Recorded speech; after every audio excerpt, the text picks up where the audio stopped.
Selamat sore semuanya. Assalamualaikum warahmatullahi wabarakatuh. Waalaikumsalam warahmatullahi Oke. wabarakatuh. Ya, suara saya jelas? Bu Hesti Jelas, sebenarnya Pak. belum di-mute. Oke. Masih di kesempatan, masih bulan Syawal ya. Ini ngotak pertama setelah Lebaran. Jadi ceritanya kami ini di ngotak sempat vakum sebulan karena juga ya konsentrasi Lebaran lah ya. Gitu. Oke, jadi dalam kesempatan ini di ngotak pertama setelah Lebaran, saya mohon izin untuk minta maaf lahir dan batin, gitu. Semoga sobat kampus semakin sehat-sehat gitu ya. Bu Esti juga mohon maaf lahir dan batin, udah lama kita nggak ketemu. Terakhir ketemu di ngotak di berapa minggu berapa bulan yang lalu ya. Kita ngomongin masalah kita bangga pakai bahasa Indonesia, gitu. Oke, kali ini kesempatan kedua dengan Bu Hesti, kali ini kesempatannya luar biasa gitu.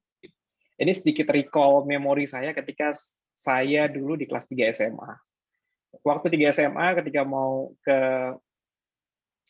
lanjut lagi kuliah gitu, udah mulai cari-cari gitu, beasiswa, terutama ke luar negeri gitu. Jadi sampai dengan ada kedutaan besar mana nih bikin open house gitu.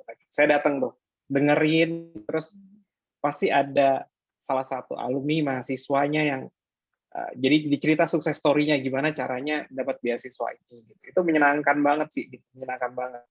Jadi sebuah inspirasi. Cuma karena sayanya nggak tekun, jadi ya sudah skip sampai sekarang. Jadi mimpi untuk bisa kuliah keluar itu sekarang udah saya pendem dalam-dalam gitu kan. Jadi kalau keluar negeri ya cuma sekedar jalan-jalan kok, nggak mau urusan kerjaan atau urusan yang lainnya gitu. Cukup liburan aja.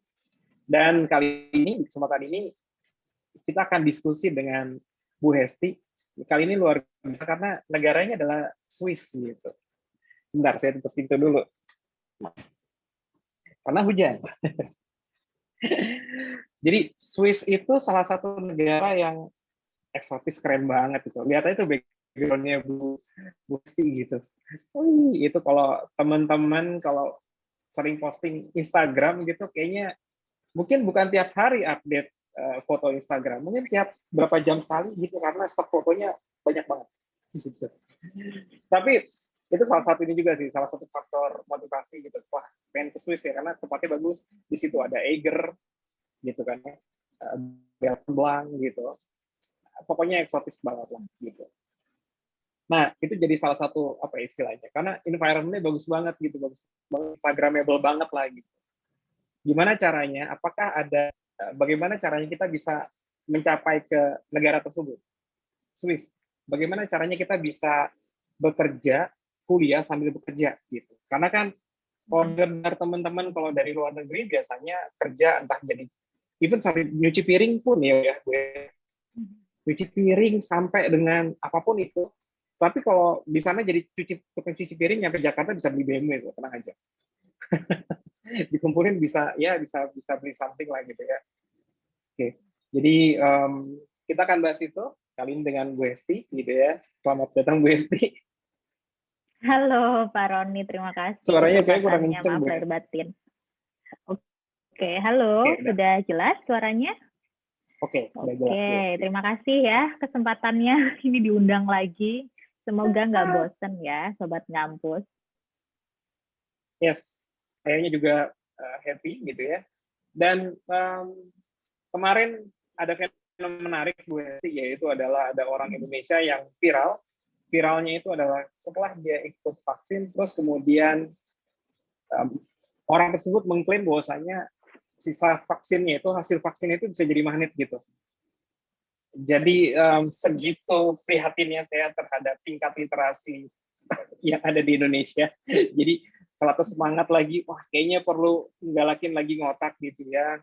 Ngampus tuh harus ini juga gitu menjadi sesuatu hal yang bikin orang tuh pintar gitu. Jangan sampai hal-hal kayak gitu keluar lagi gitu ya. Ya buat lucu-lucuan sih, tapi bagi saya gondok juga sih, ya ampun gitu ya. Itu gara-gara mungkin tangannya pliket atau apalah gitu ya. Koin. Oke. Oke, Bu Esti, mungkin Iya, lucu. itu lucu banget. Beberapa viral tuh yang saya bilang ini receh banget gitu ya. Koin terus ditempelin ke tangannya. Saya nyoba sendiri, saya coba gitu kan. Ya nempel sih, orang nggak habis vaksin juga nempel karena kan angkat ya, habis keringat kan. Kayak zaman dulu lah viral tuh yang dulu mungkin Bu Esti masih ingat. Membedakan kerupuk yang mengandung pengawet atau enggak dibakar. Terus dibakar kan kok rapi ya? Jelas lah, kan goreng kerupuk pakai minyak ya medianya ya. Dibakar, kebakar gitu. Dan ada beberapa teman saya juga yang men-share kayak ada satu produk biskuit yang juga digituin juga dengan metode dibakar gitu. Terus kalau dibakar nanti ya itu kan biskuitnya ada menteganya gitu. Mentega kan dari minyak gitu kan.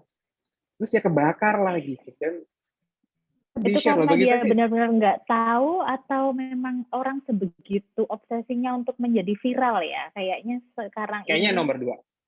Kayak jadi viral. Oke. Ya. Oke, Masuknya bego juga viral sih. in a good way boleh lah ya. Tapi banyak kan ini Karena ini prihatin ya. minggu lalu saya baru ketemu sama salah satu profesor saya. Beliau datang dan tinggal di Zurich selama 1 minggu di rumah saya. Beliau memberi satu wejangan, satu pesan yang sangat menampar kita ya. Kayak jangan jadi manusia yang pandai mempermalukan diri sendiri katanya. Oke. Ya, bagaimana cara mempermalukan diri sendiri ya dengan kebodohan kita, dengan kekonyolan kita, dengan apapun itu, dengan berkoar-koar di media sosial yang belum jelas maksudnya sumbernya atau keakuratannya itu. Nah, janganlah sampai itu terjadi kepada kita ya. Semoga itu tidak akan terjadi kepada kita ya. Intinya adalah kita harus lebih berhati-hati. Berhati-hati dalam bertutur kata pun, dalam bersikap, karena itu ternyata hal yang menurut kita wah, kadang untuk orang lain itu bisa diketawain bagi orang yang kayak sudah jauh lebih paham, lebih tahu, lebih berilmu, lebih berwawasan gitu. Ya, ilmu padi lah ternyata ya, itu benar adanya. Semakin semakin tinggi semakin merunduk gitu. Tapi karena market orang Indonesia adalah seperti itu, jadi ya tetap rame-rame juga Bu gitu ya. Sayangnya market orang Indonesia seperti itu. Ya makanya kalau mau cari hiburan, lihat berita kadang seru, banyak yang bisa diketawain. Jahat ya. Tapi kadang saya sempat saya nggak nonton berita, saya nggak baca berita portal apapun itu, saya nggak buka sosial media pun juga pernah juga. Jadi saking benar-benar harus mendetox gitu. Hal-hal yang kayaknya menurut saya konyol gitu. Oke Bu, langsung aja Bu, mungkin biar mempersingkat waktu gitu ya. Udah banyak sobat kampus yang kayak pengen melihat paparan Ibu, mendengar langsung dari paparan Ibu. Dan jangan lupa sobat kampus, pertanyaannya langsung lewat chat. Nanti ada kesempatan langsung live kali ini kita akan menggunakan metode yang berbeda gitu ya. Kita coba nih sebenarnya gitu. Karena kalau gitu-gitu doang ya, jujur sayanya bosen. Jadi ada sesuatu yang baru. Gitu. Nanti ada challenge juga, ada game juga gitu ya. Monggo silakan Bu Hesti, waktunya. Iya. Terima kasih Pak Roni. Halo, selamat pagi semuanya. Selamat pagi dari Swiss. Selamat sore di Indonesia ya. Izinkan saya untuk berbagi layar hari ini. Sebentar. Tunggu. Maaf. Oke. Tunggu ya. Nah, karena kita tidak bisa menyalakan mikrofon secara bersamaan semuanya, maka saya sudah menyiapkan beberapa kegiatan interaktif karena saya juga pengen berinteraksi, berkomunikasi langsung dengan teman-teman atau sobat ngampus yang hadir pada hari ini. Oke. Halo Sylvia yang sudah langsung angkat tangan, sabar ya. Kalau ada pertanyaan boleh silakan nanti dibagikan di kolom komentar atau chat. Nah, terima kasih sekali. Alhamdulillah pada hari ini saya diberi kesempatan yang kedua oleh Sobat Ngampus dalam acara Ngotak Kampus Talk. Hari ini kita akan membahas tentang study and work overseas, opportunity in Switzerland, atau kesempatan untuk belajar dan bekerja di Swiss. Nah, kebetulan saya saat ini berada di kota Zurich, di Swiss. Ya, ada yang tahu kota Zurich? Ada yang tahu ini di mana? Kalau pada suka nonton drakor, siapa yang suka drakor nih di sini? Kalau ada yang suka nonton Chloe, nanti ada beberapa koleksi foto saya di tempat-tempat atau lokasi syuting Crash Landing on You. Wow. Oke, langsung saja ya. Kita kenalan dulu yuk. Teman-teman, ayo bisa dipindai atau scan barcode. Bisa di-scan barcode ini atau bisa langsung masuk ke Padlet, ada linknya yang sudah di-sharing, yang sudah dibagikan oleh Mbak Zahra di kolom chat, silahkan dilihat. Nah, tolong kenalkan diri kalian dan tag lokasi di mana kalian berasal. Nah, nama saya Hesti, saya berasal dari kota Pekalongan di Jawa Tengah. Adakah yang dari Pekalongan? Teman-teman yang datang hari ini. Nah, sekarang saya tinggal di kota Zurich, di Swiss. Saya bekerja sebagai pengajar atau dosen di Universitas Zurich. Nah, ada yang lain yang ingin berkenalan? Yuk, aku pengen lihat nih. Coba ya. Sudah adakah yang berbagi? Pak Roni sama Zara juga ikut ya. Saya mau tahu nih, biar kita saling kenal ya kan. Siap, Bu. Oke.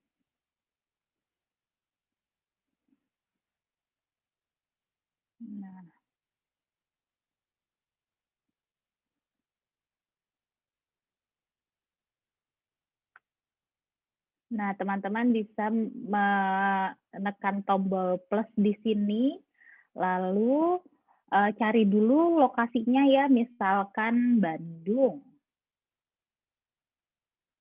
Nah, Bandung. Siapa yang dari Bandung? Oke.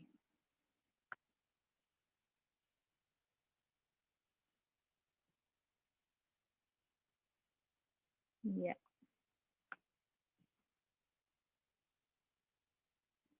Wow, ini sudah mulai kelihatan ya dari Tangerang. Ada siapa ini? Pakai namanya dong. Tunggu. Ya, di sini ya. Jangan lupa tulis namanya ya, kan judulnya kenalan. Ya kan? Arya, terima kasih Arya dari Jaksel. Siapa yang dari Depok?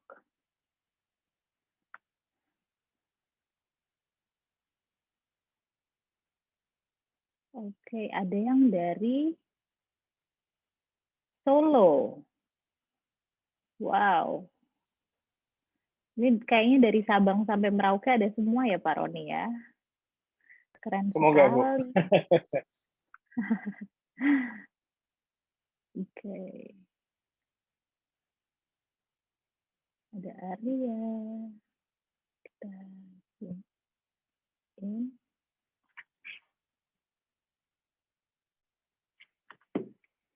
Ada siapa lagi di sini? Ada Bekasi, Ailza atau Aliza? Ailza. Oke.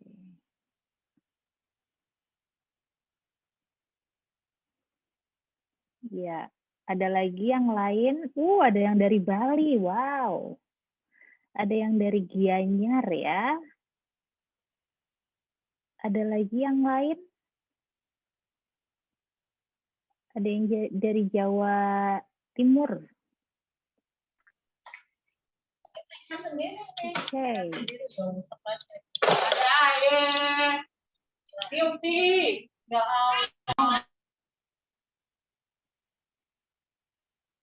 Oke, iya. Terima kasih teman-teman. Wow, ada kan dari Sabang sampai Merauke, ini ada dari Sabang nih. Siapa ini dari Aceh? Hebat sekali ini ngampus ya, benar-benar memberi kesempatan kepada semua orang, semua anak muda untuk bisa belajar bersama. Baik, saya tutup dulu. Terima kasih. Kita untuk perkenalan singkatnya, saya kembali lagi ke sini ya. Kalau masih boleh, kalau mau nulis-nulis lagi, nanti saya akan bacakan. Nah, hari ini saya diminta untuk berbagi pengalaman dan juga informasi tentunya tentang sekolah atau kuliah dan tinggal bekerja di Swiss. Nah, hari ini ada 3 tema utama yang ingin saya bahas. Yang pertama, fakta-fakta mengenai negara Swiss. Kemudian bagaimana hidup di Swiss, lalu kuliah atau belajar dan bekerja di Swiss. Apakah ada kesempatan bagi kita orang Indonesia, warga negara Indonesia untuk bisa tinggal di sini? Nah, sebelumnya banyak sebelum ya. Sebelumnya saya mau tahu teman-teman sejauh mana sih teman-teman tahu tentang Swiss, dan juga apa sih yang ingin kalian ketahui. Mungkin sudah mengisi juga di kuesioner ya, tapi Mbak Zara mungkin bisa bantu lagi untuk membagikan link atau tautan pertanyaan singkat ini. Teman-teman bisa masuk ke www.menti.com, lalu di situ masukkan kode 80778783, atau kalau misalkan ada HP di dekat kalian bisa dipindai atau scan barcode-nya, lalu dijawab pertanyaannya di sana ya. Maaf, tertutup ini ya, silahkan. Saya bisa mulai. Oke.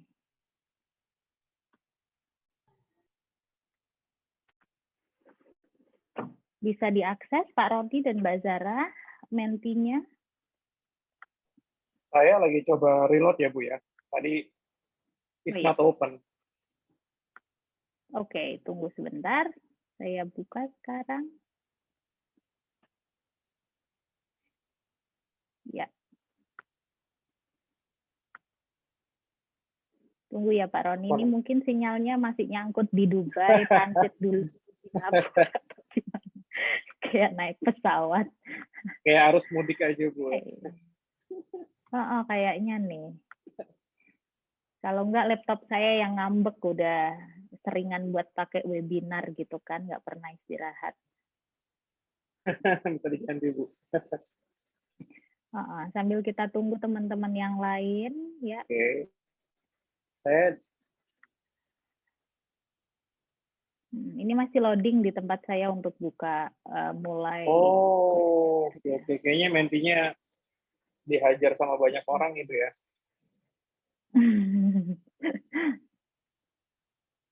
Ya, tunggu dulu. Oke, kita tunggu sampai Bu Esti open ya, Sobat Ngampus. Ya, sip.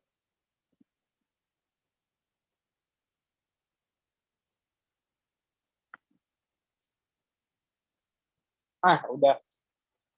Sudah dibuka, Udah? Sobat Ngampus. Yes. Selamat menjawab ya. Oke.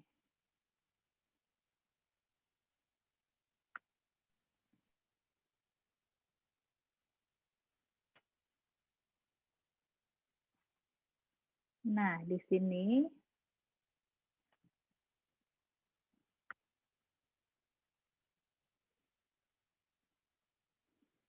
silakan ditulis, boleh. Apa yang kamu ketahui tentang Swiss atau tentang negara Swiss?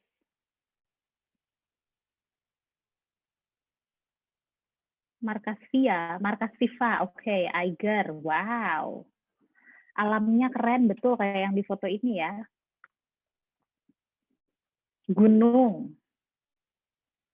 Hidupnya mahal. Hidupnya mahal, biaya hidup atau gaya hidup yang mahal? Ini menarik ini.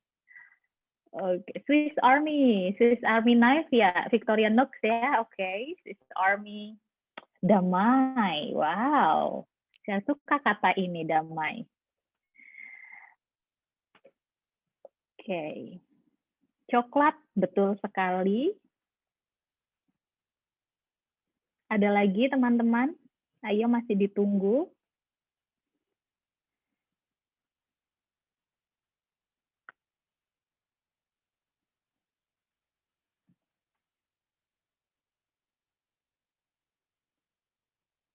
Oke, lagi alamnya keren, oke alamnya bagus, gunung salju, markas FIFA, biaya hidup mahal. Oke, ya masih kita tunggu ya responnya dari teman-teman, saya penasaran nih.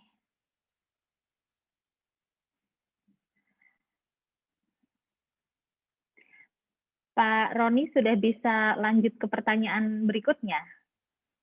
Oh, oke, siap. Oke, ya. Next ya.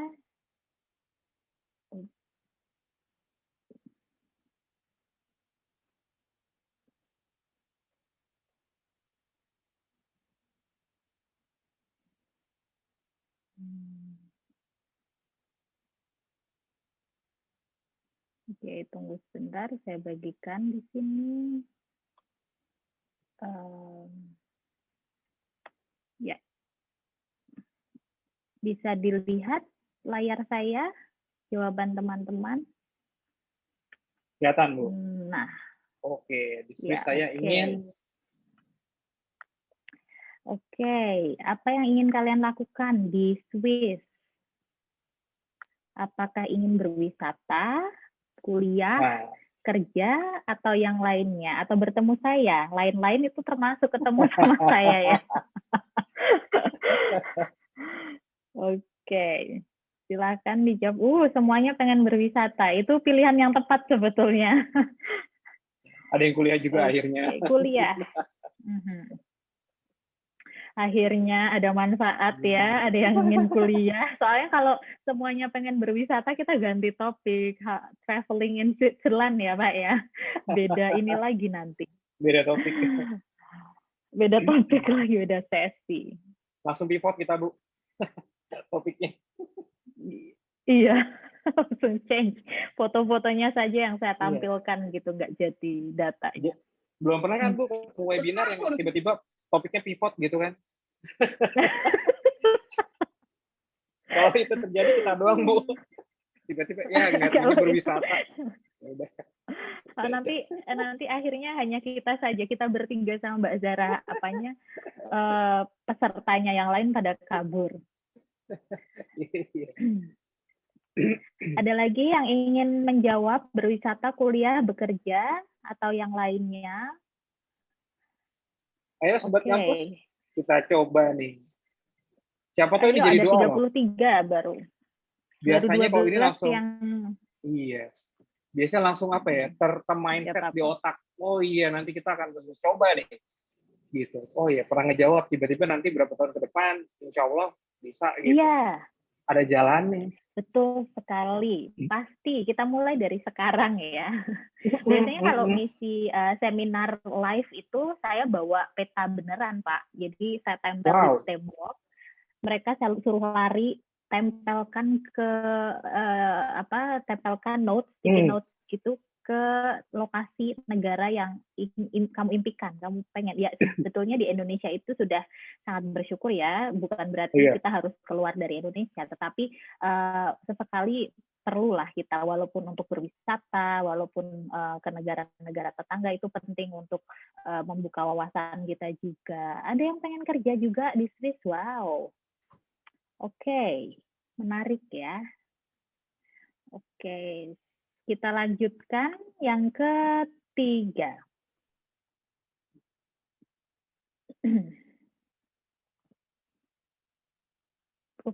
Mana ini?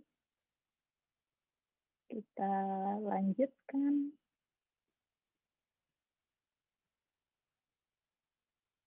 Oke.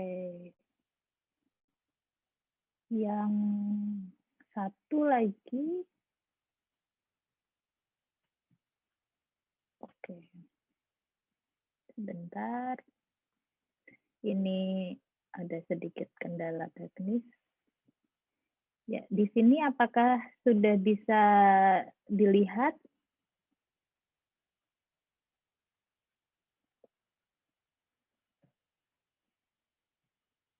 Silahkan ya. Apa yang ingin kamu ketahui tentang Swiss? Pengen tahu tentang apanya? Tentang wisatanya, tentang biaya hidupnya, tentang kampus-kampusnya, apa saja boleh. Ya, dituliskan saja di sini. Baik.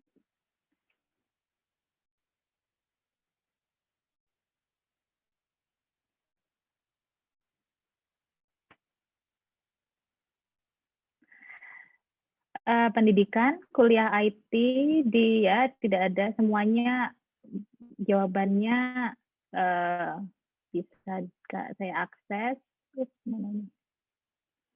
Oke, biaya hidup, lalu tunggu saya pause sebentar.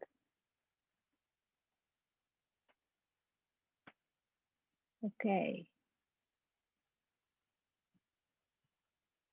Baik. Menarik ya jawaban dari teman-teman. Sudah saya baca tadi. Ya. Oke, dan hari ini kita akan membahas sebetulnya beberapa dari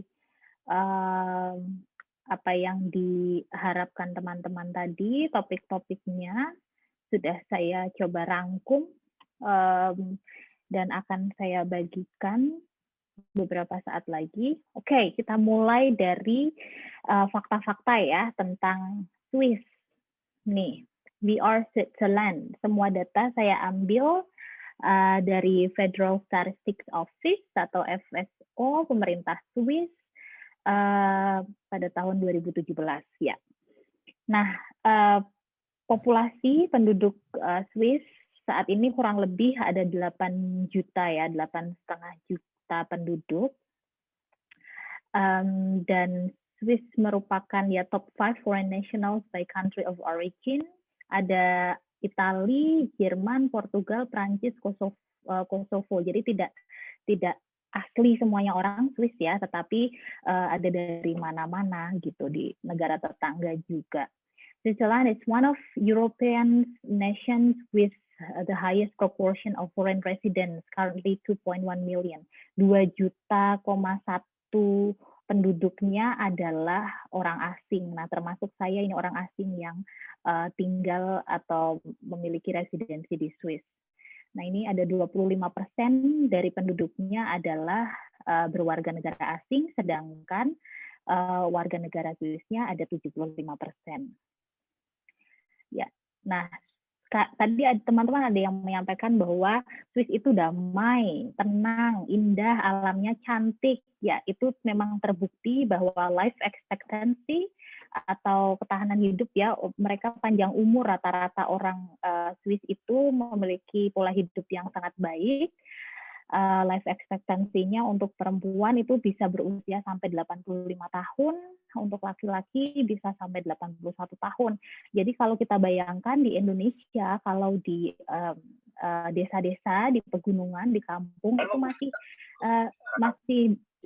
banyak kan kita lihat ya, kita temui kakek-kakek, nenek-nenek yang masih sehat. Mereka hidup dengan bertani, bercocok tanam, dan juga berumur panjang gitu. Nah, mungkin itu juga salah satu yang mempengaruhi ya alamnya, kondisi alamnya, kemudian gaya hidup, pola hidupnya yang cenderung sederhana dan seimbang gitu antara alam, apa yang mereka konsumsi, dan rutinitasnya. Nah, tapi sekarang sudah mulai banyak populasinya. Oke. Nah, ini tadi gambar ini saya ambil di Pegunungan Eiger di Grindelwald ya. Ini anak saya kecil waktu itu.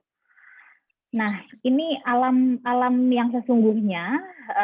Saya suka mengambil foto saat jalan-jalan untuk koleksi pribadi. Kalau Pak Roni sama Mbak Zara tadi bilangnya untuk ganti-ganti wallpaper gitu ya, atau untuk konten Instagram. Tapi sebetulnya tidak perlu jauh kemana-mana. Memang alamnya Swiss ini sangat indah sekali.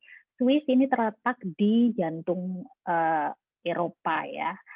Ada 1.500 danau di Swiss. Bayangkan, ini salah satu danau yang ada di Iseldoorf. Mungkin kalau ini sempat viral juga beberapa waktu lalu di Indonesia karena ini danau tempat untuk syutingnya Chloe yang dia main piano di sini, Iseldoorf. Nah, ya, ada 5 tetangga yang berbatasan langsung dengan 5 negara tetangga yang berbatasan langsung dengan Swiss. Jadi memang di tengah-tengah, walaupun di tengah Eropa dan di tengah EU, tapi Swiss bukan merupakan anggota dari EU secara resmi ya. Jadi visanya memang visa Schengen. Jadi teman-teman kalau datang ke Eropa dengan visa Schengen bisa pergi ke Jerman, Belanda, Prancis dan lain-lain, bisa juga masuk ke Swiss. Tetapi secara negara dia berdiri sendiri, mata uangnya pun bukan euro, tetapi Swiss franc, berbatasan langsung dengan Italia, Prancis, Jerman, Austria, dan Liechtenstein. Itu negara kecil ya di sana, di dekat sini. Oke. Lalu Swiss terkenal sebagai Europe's Water Tower, the source of Rhine. Jadi sungai-sungai yang mengitari Swiss ini sangat banyak ya, sangat kaya akan sumber daya alamnya di sini dan juga pemandangannya. Dan Swiss juga terkenal dengan pegunungan Alpen ya. The Alps cover 60%. Jadi 60% dari Swiss ini, wilayah Swiss ini tertutupi atau dikelilingi oleh pegunungan Alpen. Makanya di mana-mana ada gunung gitu, terkenal sekali dengan gunungnya. Nah, kalau ini di kampus, tapi bukan fotonya yang mau saya tampilkan, tapi faktanya bahwa di negara Swiss ada 4 bahasa nasional. Ada 4 loh, Indonesia punya 1 bahasa Indonesia. Tetapi di Swiss, we speak Swiss, ada namanya Swiss Jerman, French Jerman, French Swiss, ada Italian Swiss gitu. Nah, we speak Swiss maksudnya apa? Jadi negara Swiss ini terbagi atas setidaknya 4 speaking cantons. Ada German speaking canton, French speaking canton, Italian speaking canton, Romance speaking canton. Canton itu seperti provinsi. Jadi masing-masing provinsi itu bisa memiliki bahasa nasional yang berbeda. Seperti contohnya, saya berada di kota Zurich. Nah, kota Zurich ini secara administratif menggunakan bahasa Jerman atau Swiss Jerman ya, German speaking canton area Swiss yang berbahasa Jerman. Nah, kalau teman-teman ingin pergi ke Swiss tapi bisanya berbahasa Prancis, mungkin French speaking canton lebih cocok untuk teman-teman. Kota-kotanya seperti di Jenewa, pusatnya PBB ya, Montreux, atau Lausanne, lalu kota-kota yang lainnya yang berbahasa Prancis. Sedangkan yang berbahasa Jerman ada Zurich, ada Bern, ada Basel, dan lain-lainnya. Ada juga Italian speaking canton yang berbatasan langsung dengan Italia. Ada Ticino, Lugano, lalu yang berbahasa Romansch di daerah Brigel, sana juga ada, tetapi memang sudah sangat kecil populasinya masyarakat yang bisa berbahasa Romansch. Tapi saya pernah ke sana dan tulisan-tulisan di papan pengumuman dan juga tanda-tanda di jalan juga masih ditulis dan menggunakan bahasa Romansch. Yang mana sangat menarik ya di sini. Jadi kalau sekolah di sini, kalau sekolah di Swiss, khususnya untuk tingkat SD, SMP, SMA, kita memiliki kesempatan untuk mempelajari keempat bahasa tersebut. Nah, contohnya anak saya saat ini dia umurnya 4 tahun, baru masuk ke playgroup, tetapi dia sudah bisa berbahasa Jerman, Swiss Jerman, dan juga berbahasa Inggris untuk berkomunikasi dengan teman-temannya yang dari berbagai negara, tetapi juga ada beberapa lagu-lagu anak-anak yang dinyanyikan dengan bahasa Prancis dan Itali juga, jadi campur makanya we speak Swiss gitu bilangnya. Oke. Nah, ini untuk berkata halo, kalau dalam bahasa Jerman kan Guten Tag gitu ya, atau bahasa Prancis Bonjour, tapi kalau di Swiss kita bilang Grüezi. Grüezi, halo. Ya, ini salah satu danau yang bisa dilihat dari puncak pegunungan Rigi. Swiss terkenal dengan wisata alamnya ya, back to nature, kembali ke alam, park to park, dari satu taman nasional ke taman yang lainnya. Jadi memang sebagian besar memang tertutup oleh hutannya sangat banyak, wisata alamnya sangat banyak. The largest Swiss glacier is the 22.6 kilometer long Aletsch Glacier, which is part of the UNESCO World Heritage Jungfrau. Jadi ada Jungfrau Joch di pegunungan sana, di Jungfrau, memang sangat terkenal ya sebagai pusat glasier terbesar di dunia, terpanjang di dunia. Jadi kalau memang suka dengan wisata alam, nah di sinilah tempatnya. Ini salah satu foto bersama teman saya. Kita makan makanan khas Swiss, yaitu ada fondue. Swiss terkenal dengan apa? Tadi ada yang bilang ya, coklat, betul sekali, coklat. Jadi mereka memproduksi sangat banyak coklat di sini, produk-produk coklat ya. Nah, juga keju tentu saja. Jadi about 11 kg of chocolate is eaten per person every year. Jadi satu orang itu setidaknya mengkonsumsi 11 kilo coklat setiap tahunnya. Lalu there are more than 450 varieties of cheese, ada 450 jenis keju yang berbeda, yang kemudian diolah menjadi berbagai macam makanan. Oke, saya persingkat saja. Nah, ini adalah lokasinya ada di depan kantor PBB atau United Nations yang berlokasi di kota Jenewa. Nah, Switzerland and the world, bagaimana posisi Swiss di mata dunia? Swiss terkenal sebagai negara yang netral, tidak ikut perang, tidak mendukung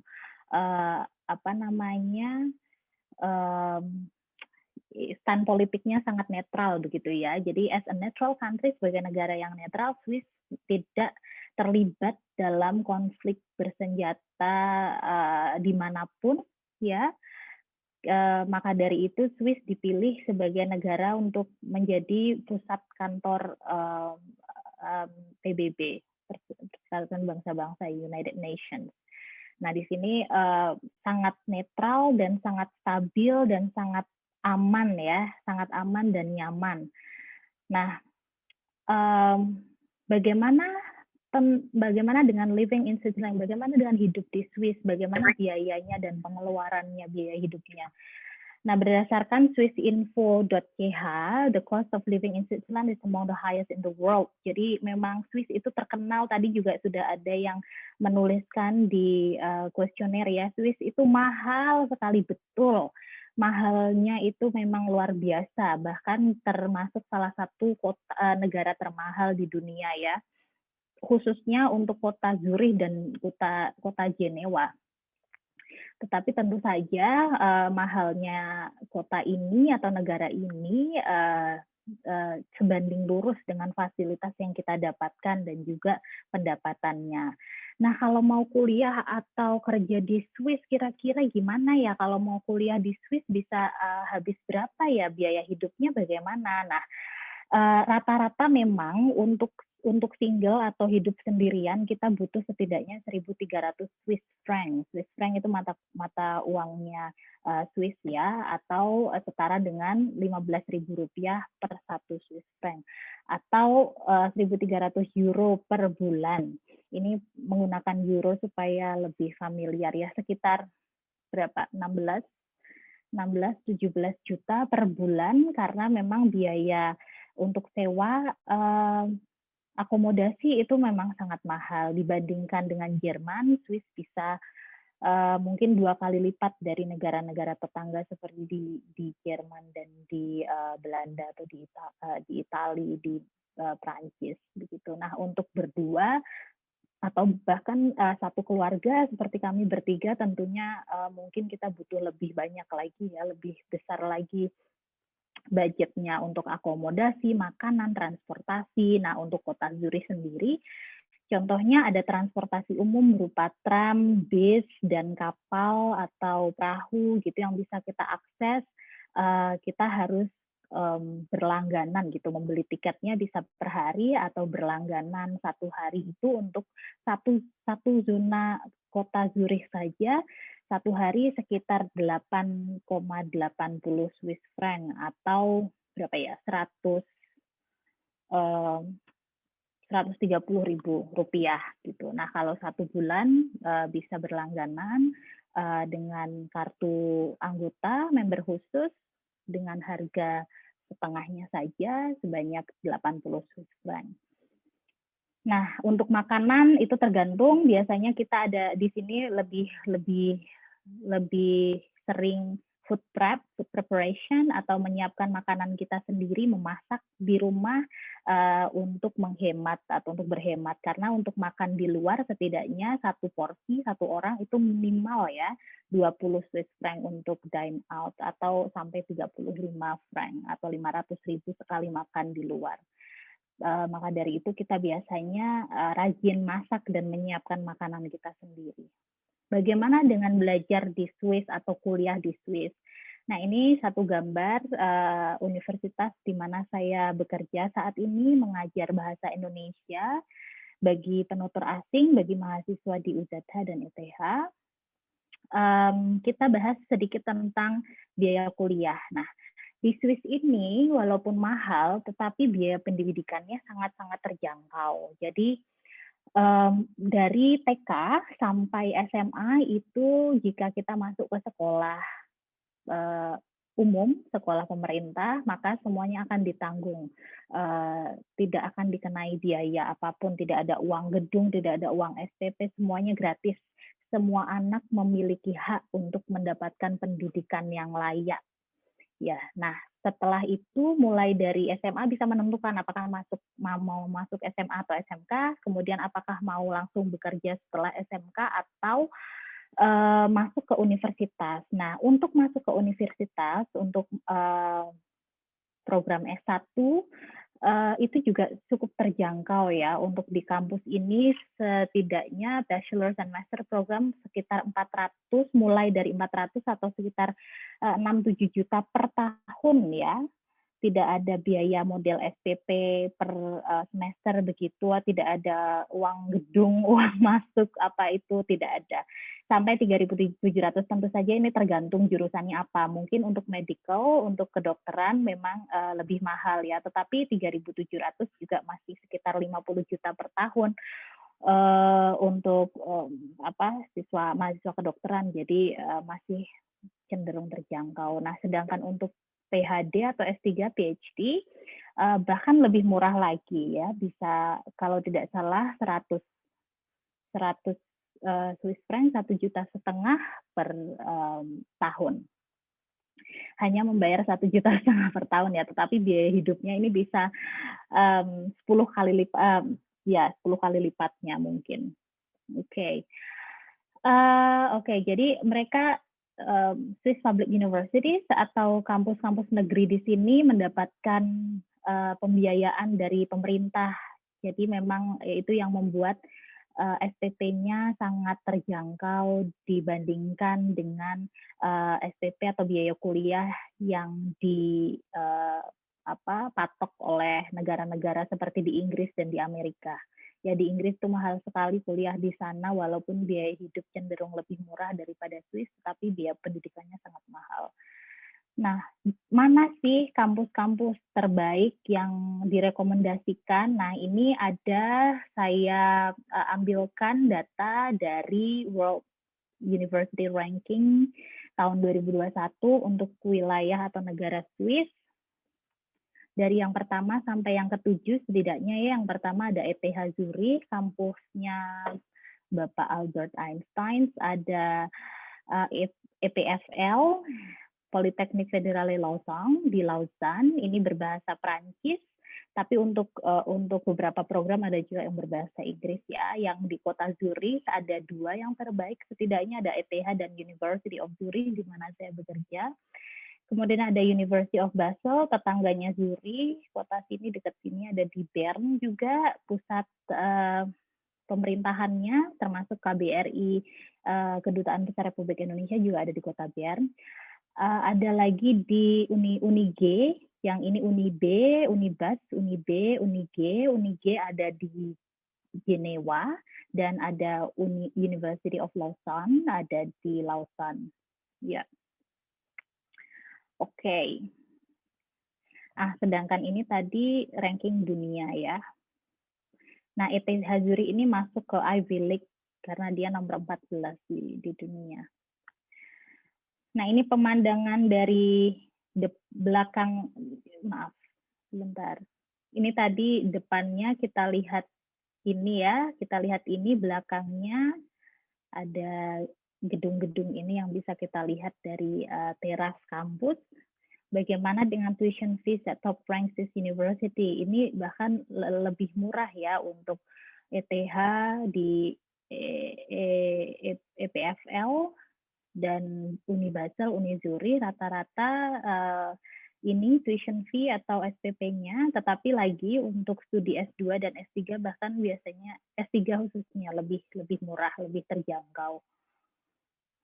Nah, bagaimana dengan beasiswa kalau mau kuliah di sini? Ada beberapa, setidaknya ada 3 beasiswa yang mungkin bisa saya kenalkan di sini dan teman-teman bisa menyiapkan sedini mungkin, walaupun masih SMP atau SMA, setidaknya sudah punya mimpi dulu, saya mau ke Swiss, saya mau ke Eropa, saya mau kemana, jadi tahu apa yang perlu disiapkan ya. Nah, LPDP kebetulan juga masih membuka ini program reguler maupun program PTUD. Ya, salah satunya mereka membuka banyak sekali universitas yang tercantum di dalam daftar perguruan tinggi beasiswa reguler. Kalau tidak salah pembukaan beasiswanya bulan Juni dan bulan September nanti. Universitas Zurich juga termasuk di dalamnya dan teman-teman bisa mengambil jurusan apapun yang diminati. Lalu ada juga skema ini kampus ETH ya, ETH Zurich. Beasiswa perguruan tinggi utama dunia atau PTUD untuk 15 universitas terbaik dunia atau Ivy League. Salah satunya ada ETH di nomor 12 di sini. Jadi yang dari Swiss hanya 1 ETH saja yang termasuk dalam daftar ini. Yang lainnya memang banyakkan Ivy League itu Amerika ya, Amerika dan bahkan Inggris hanya 2. Jadi memang ETH ini sangat-sangat bagus sekali, khususnya untuk sains. Nah, selain LPDP tahu ya beasiswa dari pemerintah Indonesia. Bagaimana dengan beasiswa melalui skema pemerintah Swiss? Ada namanya Swiss Government Excellence Scholarship. Untuk detailnya ini panjang, jadi teman-teman mungkin bisa dibiasakan budaya membaca informasi secara detail dan yang baik ya, karena semuanya ada dalam web mereka. Nanti bisa saya bagikan ini PowerPoint-nya. Intinya step atau langkah-langkahnya adalah sebagai berikut. Biasanya mereka memberi informasi adanya pembukaan lowongan beasiswa ini mulai awal Agustus, tapi sayang sekali ini hanya untuk skema beasiswa S3 maupun postdoktoral. Nah, kalau untuk S2 saya kurang tahu banyak, atau S1, S2 tentunya bisa dengan beasiswa LPDP, yang S1 saya bertemu dengan beberapa mahasiswa S1 yang ada di sini, tetapi memang mereka kebanyakan mengambil jurusan Tourism and Hospitality, pariwisata ya, dengan dana pribadi. Jadi di Swiss memang terkenal dengan sekolah ke perhotelannya, karena pariwisata ini memang sangat bagus di sini ya. Nah, ini saya lanjutkan. Jika Jika berminat mungkin bisa mulai standby sejak bulan Agustus dan mendaftarnya juga bisa melalui kedutaan Swiss yang berada di Jakarta. Nah, kebetulan suami saya saat ini sedang melakukan pendidikan S3 di universitas yang sama, Universitas Zurich, melalui skema beasiswa ini. Jadi pada tahun 2018 dia mendapatkan beasiswa ini dan memulai program ini sampai sekarang sudah masuk tahun ketiga. Nah, oke, selanjutnya yang ini adalah beasiswa bagi yang sudah berada di Swiss. Jadi datang dulu ke Swiss dengan skema apapun, lalu teman-teman bisa mendaftar. Ada funding, ada beasiswa yang bisa dikulik ya, mau daftar yang mana, apakah research, project, mobility grants, atau S3, atau postdoctoral. Nah, ini adalah beasiswa dari SNSF atau Swiss National Science Foundation.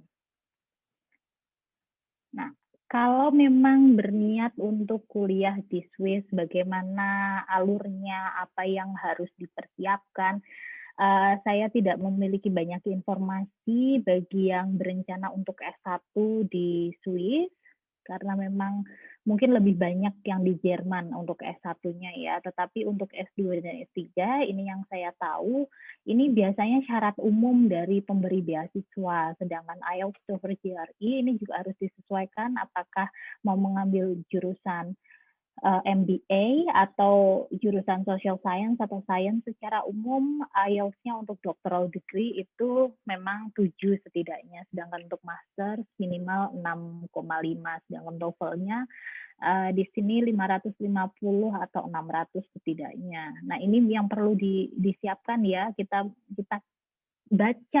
bacalah informasi sebanyak-banyaknya dari sumber yang valid tentunya, yaitu langsung ke pemberi beasiswa atau institusi yang kita tuju.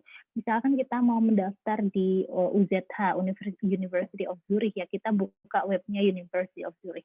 Karena kalau kita searchingnya di Google itu scholarship in Switzerland, nanti banyak sekali pihak-pihak ketiga, website-website dari third parties untuk memberi informasi yang kadang kita tidak tahu apakah itu valid atau tidak. Jadi memang sebaiknya mendapatkan informasi langsung dari sumber yang akurat ya.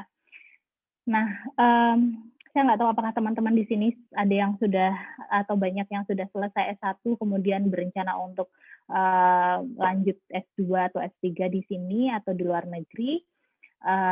Tapi setidaknya ini informasi yang biasa saya bagikan, application form, recommendation letter, mendapatkan surat rekomendasi dari dosen kita yang sebelumnya, motivation letter, atau menulis surat motivasi diri ya untuk mempromosikan diri kita sendiri, apa yang kita unggulkan dari diri kita, kemampuan kita apa, nah CV, research plan. Nah mungkin sedini mungkin bisa belajar untuk menulis dan menyusun dokumen-dokumen ini dengan baik. Nah untuk S3 ini beda lagi karena memang butuh research proposal penelitian. Jadi kalau S1 itu masih belajar, S2 itu siap kerja, S3 itu memang kita dedikasikan diri kita untuk melakukan penelitian yang bersifat jangka panjang ya. Jadi memang ini harus sangat dipersiapkan dengan matang, long term untuk menjadi seorang dokter. Oke, nah ini situasi perkuliahan sebelum pandemi ya. Di kelas saya, mereka mahasiswa antropologi belajar bahasa Indonesia karena mereka berencana untuk melakukan penelitian di Indonesia supaya mereka bisa berkomunikasi langsung dengan masyarakat Indonesia, begitu katanya. Mereka sangat aktif, sangat rajin, sangat giat. Ini salah satu contoh aktivitas di kelas kita pada awal tahun 2020 ini. Foto ini saya ambil pada bulan Februari tahun 2020, 1 bulan tepat sebelum lockdown. Yang sayang sekali setelahnya bulan Maret sampai hari ini sudah 1,5 tahun kita masih harus belajar daring atau belajar dari dalam jaringan atau online gitu. Nah, biasanya di kelas kita banyak interaksi ya. Ini seperti teman-teman saya sendiri sama mudanya kan. Oke, nah bagaimana dengan bekerja di Swiss? Tadi kita lihat bagaimana supaya bisa kuliah di Swiss. Nah, sekarang bagaimana kita bisa bekerja di Swiss? Tentu saja bisa ya, kita harus percaya kepada atau dengan kemampuan kita sendiri. Orang Indonesia juga sebetulnya mampu berkompetisi di ranah global, di panggung internasional, selama kita memang gigih dan mempersiapkannya sedini mungkin. Nah, ini beberapa skill shortage ranking for the German speaking part of Switzerland. Ini untuk area Swiss yang berbahasa Jerman ya, karena saya kurang tahu untuk area Swiss berbahasa Perancis mungkin beda lagi datanya. Nah, pada tahun 2019 setidaknya yang paling yang paling dicari adalah insinyur, engineers, IT banyak sekali ya.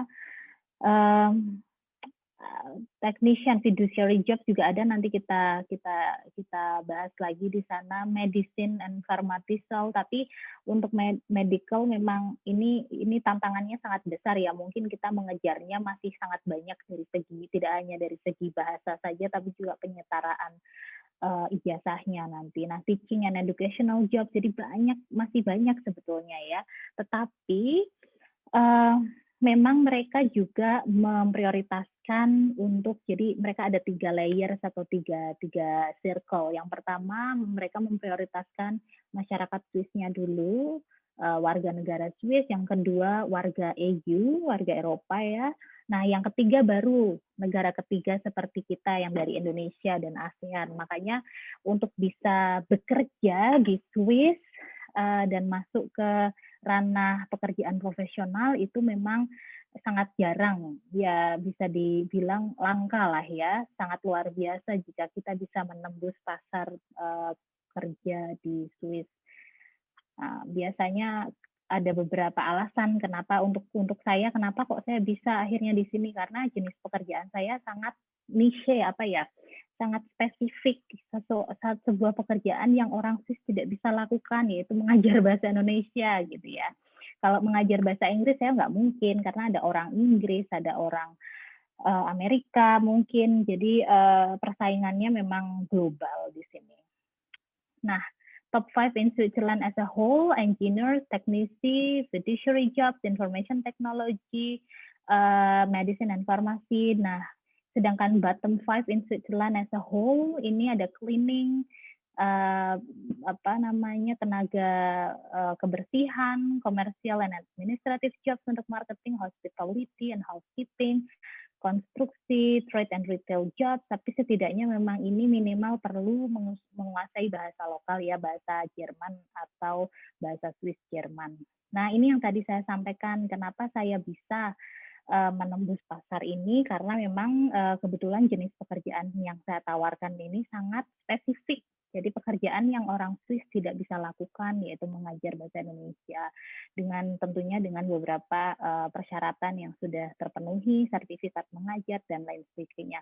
Ini bukan pesan sponsor ya, mohon maaf, tapi kebetulan ini cara saya mengajar untuk memberikan pengalaman sedekat mungkin kepada mahasiswa saya di kampus, supaya ketika mereka datang ke Indonesia, mereka sudah siap untuk langsung beradaptasi dengan masyarakat Indonesia.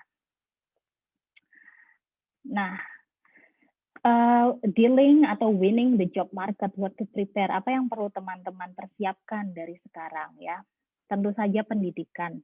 Kalau datang ke sini tanpa adanya latar belakang pendidikan yang sesuai, maka akan masuk ke ranah pekerjaan domestik ya, atau misalkan jadi waiter, waitress, seperti yang tadi Pak Roni bilang bisa, tetapi mungkin bisa untuk pekerjaan sampingan, misalkan mau kuliah sambil kerja, tapi itu juga perlu diperhatikan karena kalau dengan skema beasiswa biasanya ada beberapa beasiswa yang tidak memperbolehkan kita untuk bekerja atau mengambil kerja sampingan karena takutnya akan mengganggu konsentrasi belajar.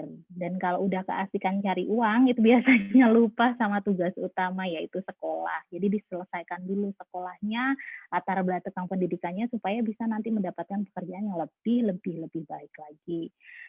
Professional standardization to meet EU EFTA requirements. Nah, ini misalkan nanti mau jadi teknisi, dipastikan juga di sini ada juga namanya Ausbildung atau persiapan kemampuan tertentu yang bersertifikasi gitu. Jadi teman-teman harus tahu apa skill atau kemampuan yang kalian miliki, fokus di situ. Misalkan kalian suka motong rambut gitu ya, fokus di bidang persalonan, beauty and care, potong rambut. Kalau di sini sampai sini nanti bisa menjadi tenaga profesional. Dan untuk pekerjaan seperti itu, misalkan nail art, suka nail art gitu ya, but you are a professional nail art atau professional hair styler gitu, makeup artist, itu bisa bayarannya ya sesuai UMR-nya sini. UMR-nya di Swiss itu sekitar 25 sampai 30 per jam.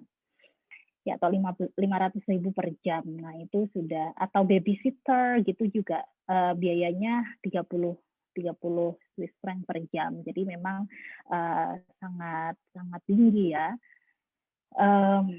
Nah, bahasa. Jangan cuma bahasa Inggris ya, kita harus mulai berpikir bahwa kita setidaknya bisa menguasai beberapa bahasa, lebih dari satu. Bahasa Inggris, satu lagi apa? Bahasa Jerman, bahasa Prancis, atau bahasa yang lainnya. Teman-teman juga bisa serajin mungkin mengikuti berbagai macam kegiatan seperti menjadi relawan, volunteering di acara-acara atau kegiatan-kegiatan internasional, internship, magang, dan juga pengalaman-pengalaman kerja lainnya. Jadi cari jam terbang dulu, apalagi kalau bisa terlibat dalam organisasi internasional, itu akan sangat baik supaya kita bisa berlatih kemampuan berbahasa kita. So, sprichst du Deutsch? Apakah kalian bisa berbahasa Jerman atau belum? Kalau belum, bisa dipertimbangkan, karena ternyata walaupun bahasa Jerman itu sangat susah menurut saya, tetapi sangat banyak manfaatnya ketika saya di sini. Jadi dulu saya sangat menyesal waktu kuliah S1 dulu di UGM, saya mendapatkan mata kuliah bahasa Jerman 1, bahasa Jerman 2 selama 2 semester, masing-masing 3 SKS, tapi saya tidak pernah serius belajar bahasa Jerman tersebut sampai saya dapat C. Nggak taunya 10 tahun kemudian saya berada di sebuah negara yang tidak pernah ada dalam bayangan saya sebelumnya dan mengharuskan saya untuk bisa berbahasa Jerman. Jadi saya mengulangi lagi di umur saya yang sudah 30 tahun ini, belajar lagi dari awal, karena bahasa Jerman anak saya sekarang sudah lebih bagus daripada saya. Nah, tapi hikmahnya adalah kita harus tetap mau belajar kapanpun, dimanapun, berapapun umur kita. Bahasa Perancis juga, saya dulu dapat kuliah bahasa Perancis 1, bahasa Perancis 2, tapi setelah 2 semester dan sudah dapat nilai yang bagus, saya tidak memakainya lagi, saya lupa. Saya cuma mempertahankan bahasa Inggris saja. Tapi ternyata salah. Jadi teman-teman jangan membuat kesalahan yang sama seperti yang saya lakukan. Jika sekarang masih SMA, ada jurusan bahasa apapun, Jepang, Jerman, Perancis, atau masih kuliah, ada mata kuliah bahasa asing, ambillah kesempatan itu dan pertahankanlah, karena kita tidak tahu nasib akan membawa kita kemana, tapi yang jelas dengan bekal pendidikan dan persiapan kita tentunya akan bisa hidup di mana saja. So dare to dream big starting from now. Beranilah untuk bermimpi. Kalau mimpi saja nggak berani, gimana kita mau pergi? Oke, terima kasih banyak. Demikian paparan yang bisa saya sampaikan. Salam hangat, salam dingin dari Gunung Matterhorn. Ini bukan pesan sponsor juga, tapi mungkin teman-teman familiar dengan ikon Gunung Matterhorn ini yang ada di bungkus salah satu brand coklat. Nah, saya sempat jalan-jalan ke sana kemarin. Semoga teman-teman juga suatu hari bisa sampai sini dan kita bisa jalan-jalan bareng. Terima kasih banyak Pak Roni dan teman-teman yang sudah mengikuti dari awal sampai sekarang. silahkan saya buka untuk sesi tanya jawab. Izin saya tutup ya Mbak Zara atau Pak Roni. Iya Bu. Oke. Oke. Baik. Ya, kita kembali lagi Sobat Kampus. Oke. Menarik banget ya tadi. Kayak foto-fotonya ini banget ya, apa, menggoda sekali gitu.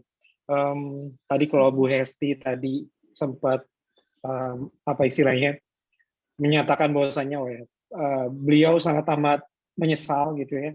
Dulu kuliah ada bahasa Jerman 1-2 ya Bu Hesti ya. Terus tapi C gitu. Iya. Terus saya juga dulu di SMA juga ada bahasa Jerman dan bahasa Prancis. Dua-duanya di rapot nilainya 5. Jadi saya juga menyesal gitu kan ya, ternyata. Oh ya, ternyata benar juga gitu. Untung bahasa Inggrisnya enggak gitu. Iya. Jadi yang bahasa itu kalau misalkan Sobat Ngampus nanti kenapa-napa gitu ya, itu jadi modal sih. Modal kalau buat jadi, ya mungkin nanti jadi ada orang dari luar gitu butuh ditemenin gitu kan ya, mungkin teman-teman cuma bisa yang bisa bahasanya cuma teman-teman doang gitu, Sobat Ngampus doang, jadi ya kayaknya ya bisa jadi modal ya Bu ya, komunikasi, atau bisa kayak betul Bu Esti terus tiba-tiba keluar negeri gitu cuma gara-gara modal bahasa Indonesia, gara-gara saking niche-nya. Betul. Ya, Oke, Bu. Ya kita harus bisa melihat peluang sih Pak Roni, karena dulu juga sebelum pindah ke Swiss kan saya di Chiang Mai ya, di Thailand 5 tahun juga, dan itu juga istilahnya apa ya, kalau orang Jawa bilang babat alas ya. Saya melihat adanya peluang babat alas, karena belum ada jurusan atau mata kuliah bahasa Indonesia sama sekali waktu itu. Kebetulan saya di sana untuk mengajar bahasa Inggris di salah satu universitas juga. Nah, saya melihat ada peluang dan mereka mau waktu itu sedang mempersiapkan MEA kan, Masyarakat Ekonomi ASEAN. Yeah. Langsung tuh pakai ilmu negosiasi ya, approach pendekatan kepada petingginya di kampus, dan alhamdulillah bisa didirikan sampai 5 tahun berikutnya. Nah, saya tinggal di Thailand selama 5 tahun, belajar bahasa Thailand juga sedikit, sampai akhirnya sekarang harus pindah ke sini gitu. So total berapa bahasa Bu yang Ibu kuasai? Bahasa Jawa tentu ya, bahasa Indonesia, bahasa Thailand, bahasa Inggris, bahasa Jerman. Ya, ada 5. Saya belajar bahasa Rusia juga waktu itu, tapi saya udah lupa. Saya nggak hitung. Ya, walaupun sudah pernah tinggal di sana, tetapi ya itu kesalahan masa muda itu, karena keluar negeri maunya dapat exchange misalkan ya, pertukaran pelajar ke Rusia 3 bulan. Saya euforia dengan saljunya, dengan hal-hal yang sangat esensial gitu, tetapi saya lupa bahwa sebetulnya saya bisa memanfaatkan 3 bulan itu setidaknya 1 jam sehari aja untuk belajar bahasanya, karena itu akan jauh lebih efisien dan efektif ketika kita belajar bahasa langsung di negaranya gitu. Itu kesempatan yang saya abaikan sih. Oke, berarti kalau kita lihat paparan Ibu tadi gitu ya, cara masuk 2 pilihan kalau mau masuk ke Swiss, antara visa bekerja atau visa belajar ya. Kayaknya paling gampang visa belajar ya dibandingkan visa bekerja. Paling mudah masuknya dulu. Betul.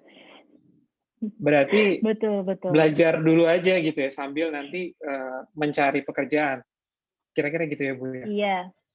Ya, sambil menyelam minum air, bisa seperti itu. Kalau ya intinya apapun yang datang, kesempatan di depan kita, kalau menurut kalian itu oke, ambil saja. Apakah itu yang datang kuliah dulu, belajar dulu, atau kerja dulu, itu menurut saya kita bisa adaptif ya, dan bisa bisa berstrategi lah, memanfaatkan kesempatan, karena untuk kasusnya saya selalu mendapat pekerjaan dulu baru kuliah nanti gitu loh. Nah, sedangkan kayak di Thailand dulu saya kerja dulu baru kuliah gitu, kerja setahun baru kuliah sampai di sana 4-5 tahun. Kalau suami saya dapat sekolah dulu sampai sekarang nggak selesai itu kuliah dari S2 terus S3. Nah, dia S3 di sini sudah beasiswanya seharusnya ini sudah tahun ketiga ya tahun ini, tetapi dia mendapat kesempatan untuk mengajar 1 tahun ke depan di kampus. Jadi smooth peralihannya. Sebetulnya selama kuliah, selama belajar kita juga bisa membangun koneksi ya. Koneksi. Ya, itu penting banget tuh, koneksi. So, jadi kalau Bu Hesti modelnya adalah babat alas, jadi ajar dulu, kesempatan bekerja, terus sambil dengan kuliah. Tapi sedangkan suami Ibu kuliah dulu, gitu kan ya. So, ini kita bicara masalah kuliah dulu ya, Bu ya. Gimana caranya, kan kalau tadi masalah administratif di depan, kayak tadi harus bisa TOEFL gitu ya, dan lain-lainnya. Pokoknya sertifikasi penunjukan bahwasannya kita tuh kemampuan bahasa Inggris kita, kemampuan bahasa Inggris kita di level tertentu lah, gitu kan, sesuai dengan persyaratan. Betul. Selain itu harus ini nggak sih approach dulu ke profesornya dulu, minta letter of acceptance gitu ya, istilahnya. Iya, betul. Sebelum minta letter of acceptance, biasanya profesor minta kita untuk bikin proposal dulu, proposal penelitian. Ya 1.500 sampai 3.000 kata lah untuk menunjukkan komitmen kita dan keseriusan kita. Kita sebenarnya mau belajar apa sih gitu, mau meneliti tentang apa, kenapa. Kita promosi diri lah lewat proposal itu. Karena sebetulnya untuk di sini itu nggak begitu, apalagi untuk S3 ya, nggak begitu signifikan untuk IELTS, TOEFL dan lain-lain, bahkan kadang tidak masuk dalam persyaratan, karena asumsinya adalah ketika kita mendaftar ya kita berarti sudah melewati seleksi mandiri itu administratif, jadi profesor langsung lihat dari tulisan, tapi biasanya memang dari pihak beasiswa yang meminta kita untuk mengumpulkan dokumen-dokumen kemampuan berbahasa tersebut. Jadi kalau di sini ya profesor melihat wawancara, oke, berarti critical thinking-nya ya mungkin Pak Roni ya yang mereka lihat ya, apakah memang kita sudah siap terjun ke bidang akademik yang sesuai dengan standar mereka atau tidak. Gitu. Kalau dulu saya dapat info bahwasanya coba deh jangan itu dulu, tes dulu, coba cari letter of acceptance dulu. Once ketika sudah letter of acceptance itu jalurnya itu kayaknya jalan tol tuh katanya, itu auto beasiswa lah gitu, katanya sih begitu Bu. Gitu ya, nggak tahu ada banyak cara sih sebenarnya, ada banyak teman-teman banyak yang punya cara gitu. Nah, Oke, berarti kita juga harus oportunis juga di situ, benar, apa banyak cara, tinggal kita mau pendekatannya ke mana dulu gitu yang sesuai dengan ini persiapan kita. Oke. Ada yang secara administratif dulu cari beasiswa, terus baru habis itu approach ke profesornya, tetapi kadangkala semuanya plus minus ya Bu ya.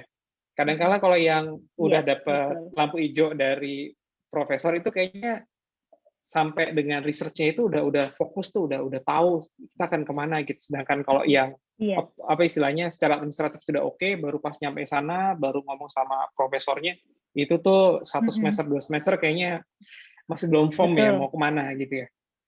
Ya, setuju. Itu tuh istilahnya kayak kita mencari induknya dulu kan. Kita cari tempat untuk berteduh dulu gitu. Memang katanya juga memang paling, ya nggak katanya, saya alami sendiri juga memang paling sulit itu mencari supervisor atau dosen dosbing kita. Dosbingnya itu kita harus PDKT dulu gitu loh. Kita harus nunjukin yang baik-baiknya kita harus benar-benar klop. Ya kayak cari jodoh kali ya. Karena kan kita akan bekerja dengan dosen pembimbing ini selama tidak 1-2 semester, 1-2 bulan, tapi untuk S3 bahkan bisa sampai 5 tahun gitu kan. Jadi harus yang cocok supaya kita nggak diribetkan dengan hal-hal yang bersifat sepele kayak aduh nggak cocok, cross cultural understanding, aku gimana ya tingkat kesopanan kita, yang hal-hal seperti itu yang harusnya kita udah lewat ketika kita mau daftar kuliah. Oke, berarti ya better sih approach dulu ke ininya ya, istilahnya PDKT dulu ke profesornya gitu ya sebelum kita jalan gitu. Karena teman-teman saya yang modelnya langsung jalan ke sana tanpa ada persiapan itu luntang-luntung, memang Kalau dari doktoralnya bisa 5 tahun lebih, ya 5 tahun nih. Cuma gara-gara ya 3 sampai 5 tahun. iya iya, kalau misalkan yang dia sudah dari di Indonesia sudah firm, sudah bagus gitu ya 3 tahun udah selesai gitu. Oke, itu share dari teman-teman saya sih yang kuliah di luar gitu. Oke, berikutnya mungkin kita lanjut ke pertanyaan ya Bu Hesti ya gitu ya. Adminnya sudah siap untuk menampilkan PowerPoint. Oke. Oke, apakah pertanyaan pertama ya, apakah memang benar adanya stigma mengenai kuliah di luar negeri lebih dilirik perusahaan besar ketimbang yang berkuliah di dalam negeri? Ahmad Putra Ardana. Wah, ini juga bagus nih. Privilege-nya lebih banyak, lebih ini besar. Ya, lebih prestisius gitu ya. Saya tidak bisa memungkiri bahwa pernyataan ini memang saya tidak bisa bilang ini benar ya, karena tapi sejujurnya masih banyak masyarakat kita yang berpikir serupa. Padahal menurut saya banyak juga lulusan kita dari dalam negeri yang nggak kalah saing, nggak kalahnya dengan mereka yang atau kita yang berkuliah atau lulusan dari luar negeri. Waktu di Jogja dulu, Pak Roni, saya juga sempat membantu menjadi koordinator di sebuah perusahaan swasta begitu ya. Di sana role saya sebagai academic manager dan juga hiring konsultan. Jadi merekrut beberapa guru. Jadi saya merekrut guru untuk bisa mengajar di sebuah institusi itu dan juga beberapa karyawan. Jujur sih sebagai HR saya melirik yang pasti yang lulusan luar negeri ya, to be honest. Tetapi ya ini pengakuan ya, convention. Tetapi seiring berjalannya waktu kadang justru tidak sesuai dengan ekspektasi. Kadang ya.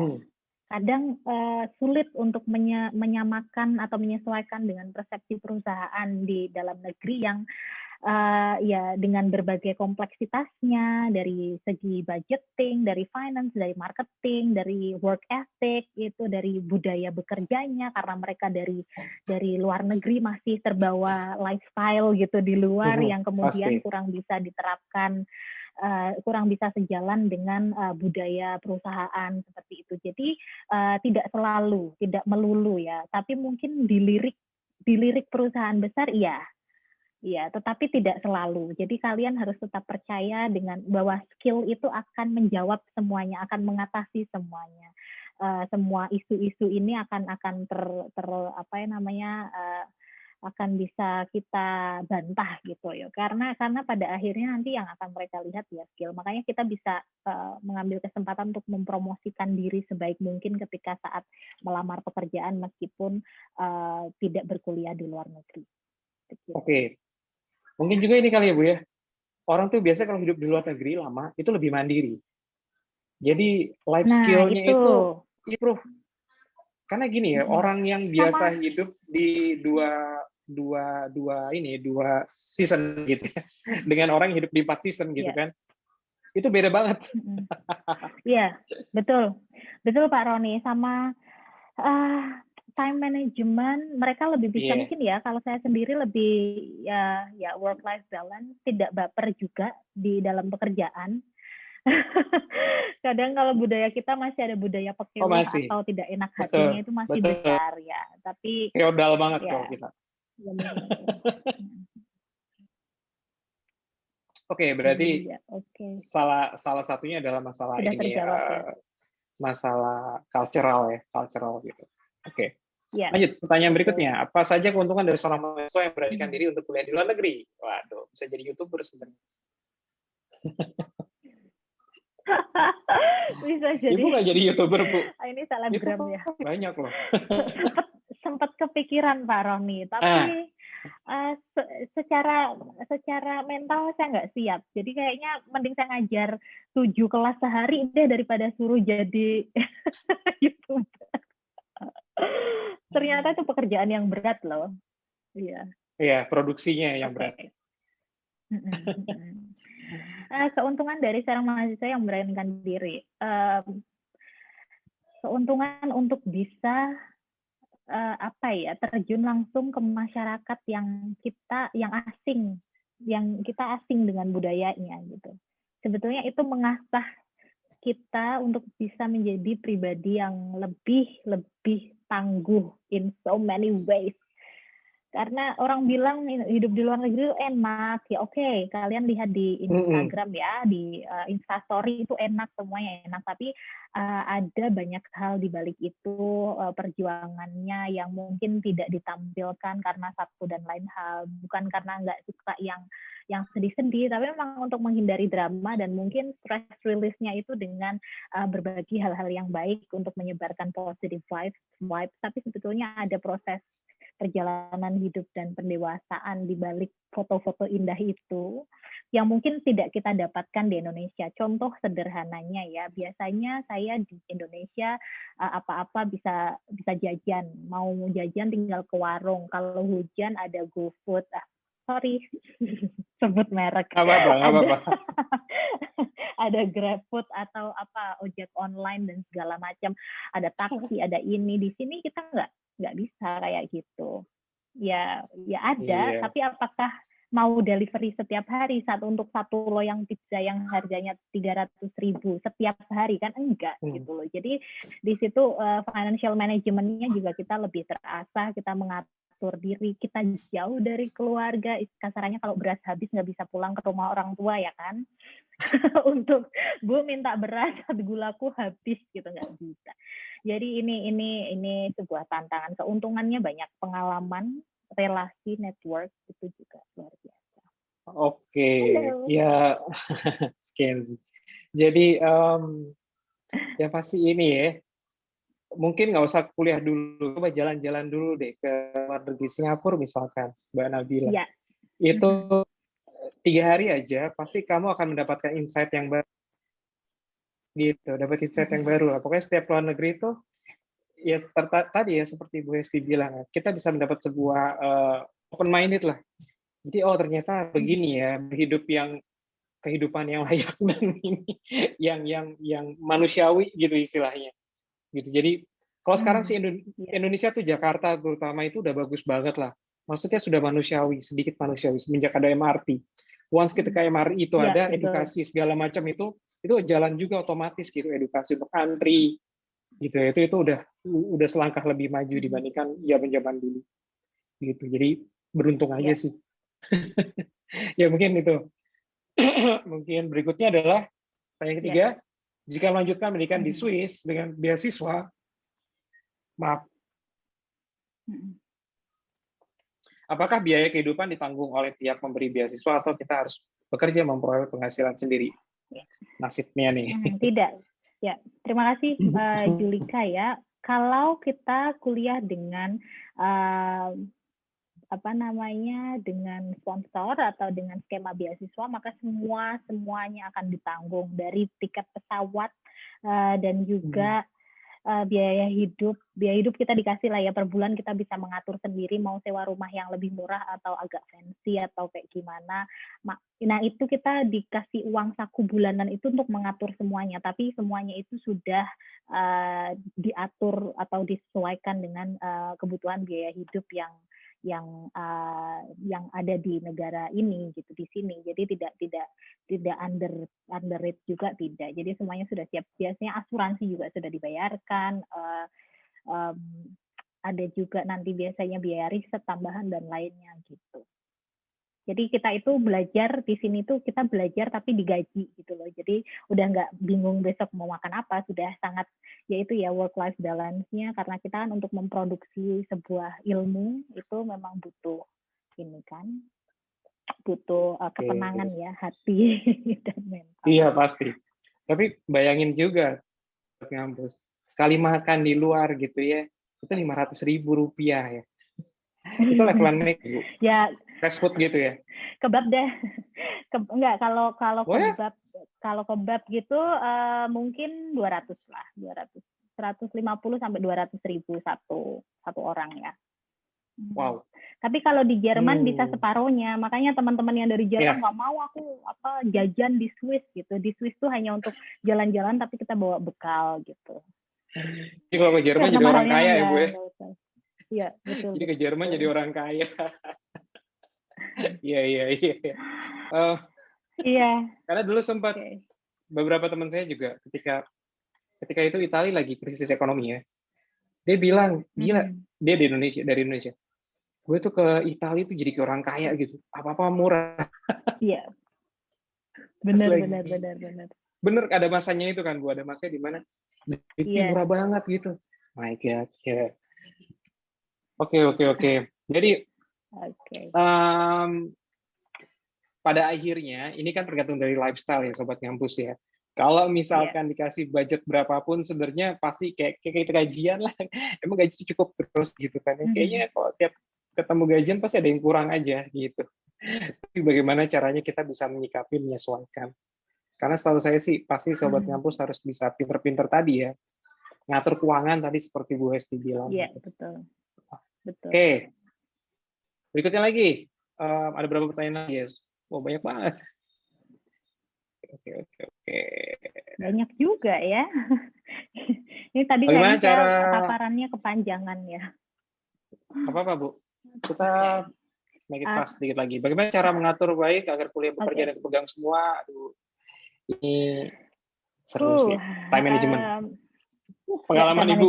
Itu kalau saya bilang ke Mbak Zara kemarin ya jumpalitan sebetulnya, tapi saya menikmati proses ini sebagai seorang ibu, sebagai seorang istri, sebagai seorang akademisi, sebagai seorang pengajar yang juga ingin berkuliah lagi rencananya insya Allah. Amin. Amin ya. Mungkin ini menebus waktu yang saya sia-siakan saat muda. Bukan disia-siakan sih sebetulnya. Teman-teman saya juga bilang, aduh ambis banget ya dari zaman kuliah gitu. Tapi sebenarnya I was not that productive. Aku masih banyak menghabiskan waktu setidaknya 3 jam untuk sosial media kok gitu loh. Jadi kayaknya memang mindset-nya yang kita rubah, yang saya ubah itu mindsetnya, tidak bekerja untuk untuk tidak hanya sekedar untuk pemenuhan kehidupan sehari-hari, tetapi juga memang passionnya. Jadi memang carilah pekerjaan yang membuat hati kita senang. Aku senang misalkan ini hari Sabtu, tapi kenapa kok masih eksis di ngampus gitu ya, di online, because it's my passion to share the experience gitu loh, untuk bisa berkomunikasi, ngobrol dengan orang banyak, ketemu orang banyak, berbagi pengalaman. Jadi memang itu passionnya ya. Cara mengaturnya ya diatur aja, ditulis. Bahkan kadang saya nulis itu timetable yang sangat-sangat manual ya, pakai kertas gitu loh, ditulis hari Senin jam berapa mau ngapain, atau di kalender gitu, benar-benar aku tulis. Jadi setiap menitnya itu akan digunakan untuk hal yang memang sudah terencana gitu. Kalau emang nggak ngapa-ngapain ya udah, kayak hari Minggu itu I completely do nothing. Aku nggak ngapa-ngapain, tidur, benar-benar goleran di kasur. Tapi setelah itu Senin sampai Jumatnya lagi aku recharge. Biasanya Sabtu aku masak. Jadi aku tadi sempat masak ya. Aku suka hobinya apa? Hobiku masak, hobiku jalan-jalan, hobiku selfie, hobiku naik ke gunung untuk itu. Ya itu membuatku senang, so fine. Jadi tapi setelah itu kerja. Mindsetnya itu yang benar-benar harus diini. Jangan yang waktu kerja terus aduh mager nih, nah itu penyakit sih. Nggak boleh gitu ya kalau mau produktif. Karena kalau kita bisa atur dengan baik, dengan ditulis manual, kita hari ini mau ngapain 1, 2, 3 sampai jam 9 malam kelas saya selesai ya. Itu saya masih sempat pagi ngopi dulu habis ngantar anak, ngopi dulu jam 9 sampai jam 10 ngopi, scrolling media sosial. Oke, habis itu jam 11 masak ya. Untuk makan siang jam 12, jam 1. Nah, saya kerja tuh setelah jam 1 siang sampai jam 9 malam gitu. Setelah itu apa? Netflix and chill, tidur, besoknya bangun lagi kayak gitu. Ya diatur. Keren. Oke, Bu. Lanjut pertanyaan berikutnya dari Salsabila. Apakah di Swiss para mahasiswa banyak yang kuliah sambil bekerja part-time ya? Dan bagaimanakah cara mereka mengatur jadwal kuliah dan bekerja di tengah situasi pandemi sekarang? Kayak waktunya lebih ini ya, spare-nya banyak ya, Bu ya? Oke. Ya, kalau mahasiswa S1, S2 di sini jarang ya, apalagi yang S3, karena biasanya kalau di Swiss khususnya agak berbeda dengan yang di Jerman sih. Di Swiss khususnya biasanya beasiswa itu harus memang sudah bisa mengcover biaya hidup 1 bulan tanpa kita harus memikirkan bekerja. Ya itu untuk bekerja itu pilihan lah. Tetapi biasanya kalau dari skema beasiswa apalagi S3 itu kontraknya itu kita kontrak kerja 100%. Jadi working hours harus hadir setiap hari kayak gitu. Kalau mahasiswa saya orang Swiss banyak yang pada part time gitu di coffee shop. Nah, mereka biasanya kuliah itu misalkan kuliahnya 60%, nah 40%-nya untuk kerja. Di sini sistemnya 100% itu satu hari kerja 8 jam. Jadi 8 kali 5 ya, 40 jam seminggu 40 jam. Jadi misalkan 50-50 ya 20 jam untuk kuliah, yang 20 jam untuk kerja. Ya itu cara manajemennya lagi, kembali lagi. Kita ada prosentase. Jadi di luar kita nggak akan, jangan sampai kita kerja lebih dari 8 atau 10 jam sehari karena kita juga butuh untuk menyeimbangkan semua ini gitu. Ya. Saya setuju tuh Bu. Kalau saya bagi 3 dalam satu hari Bu, 24 jam. 8 jam itu istirahat, nggak bisa diapa-apain, tidur ya. Jadi saya masih punya 16 jam. Betul. 16 jam itu saya kondisikan, saya manage, saya bisa ketemu sama keluarga, bisa ngurus kerjaan banyak gitu ya. Ya pokoknya itu tadi, time management harus dicatat segala macam. Gitu. Iya. Iya, lagian kemampuan kita untuk bisa fokus kan tidak lebih dari 8 jam sebetulnya kan. Tinggal 8 jamnya itu mau bahkan kurang dari 8 jam sebetulnya. Lagi kalau kuliah, Bu. Ya more or less setengah. 30 menit udah bubar. Betul. Iya. Oke, lanjut ya Bu ya. Berikutnya satu lagi. Saya ngeklik loh. Next. Mungkin satu slide lagi. Tadi saya ngeklik loh slide, saya pikir, oh ini slide gue. Di next. Nggak lanjut, lupa. Oke, dari iya, ini saya baca juga tadi dari Haifa. Oke, sebelumnya maaf nggak bisa on cam, soalnya nggak kondusif. Mau tahu dong apa saja alasan mereka mau belajar atau lanjut pendidikan lagi di Indonesia? Padahal kalau dilihat tingkat Indonesia jauh dibandingkan negara maju. Baik dari pendidikan, teknologi, pendukung pelajaran. Oke, kenapa mau balik lagi ke Indonesia? Maksudnya mereka itu siapa? Apakah mahasiswa Swiss mungkin orang-orang yang sudah belajar dari luar negeri, kita S2-nya di luar negeri, kemudian S3-nya di Indonesia, gitu. Atau S1-nya di luar negeri, kemudian lanjut S2 di Indonesia. Ya itu tentunya banyak ya Mbak, banyak pertimbangan ya. Untuk saya sendiri dan suami juga rencananya kalau setelah selesai studi ingin kembali ke Indonesia. Walaupun beasiswa dari pemerintah Swiss misalkan ya, tetapi terlepas dari itu memang ada satu beban moral. Kita melihat Indonesia dari luar, kita melihat Indonesia dari jauh ya. Sangat kecil dan masih sangat, yaitu tadi berita-berita yang masih kita temui, kok kayaknya abai sekali kita kalau tidak ikut turut membangun bangsa. Cile, nasionalisme tingkat tinggi nih. Tapi itu salah satu, apalagi saya di bidang pendidikan ya, makanya sebisa mungkin dimanapun, di negara manapun saya hidup, inginnya itu saya ingin memberikan kontribusi apapun untuk Indonesia. Salah satunya lewat pengajaran bahasa Indonesia untuk orang asing, bukan mencerdaskan anak bangsa lain, tidak, tetapi ada banyak aspek ya. Jadi salah satunya adalah diplomasi lunak yang bisa kita tawarkan di sini.